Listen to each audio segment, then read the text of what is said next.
Good evening. The start of the fall session is still 6 weeks away, but we already know at least one piece of legislation on the provincial agenda. The Saskatchewan government has been clear about its intention to move forward with a parental consent policy around name and pronoun changes in schools. Alison Bamford has more on the Premier's commitment to the controversial plan.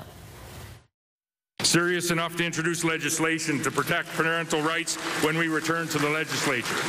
Late last week, Premier Scott Moe announced his plans to make Saskatchewan's parental consent policy into law. Now he says that could include invoking the notwithstanding clause, a provision in the Charter of Rights and Freedoms allowing governments to pass legislation that violates certain charter rights for up to 5 years. But it is used very rarely, and part of that is because if you're going to use the notwithstanding clause as a government, you're basically telling the public we're okay with violating charter rights, and that's a hard thing to justify.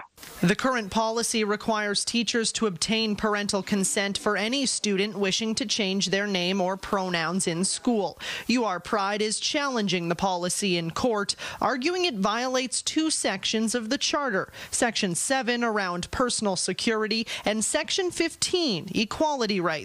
As of now, the musing that the government is doing about the notwithstanding clause has no impact on our litigation whatsoever. Lawyers representing UR Pride are seeking an injunction to pause the policy until a court can rule if it's constitutional. Goldenberg says early considerations around the notwithstanding clause suggest the government knows it's in violation.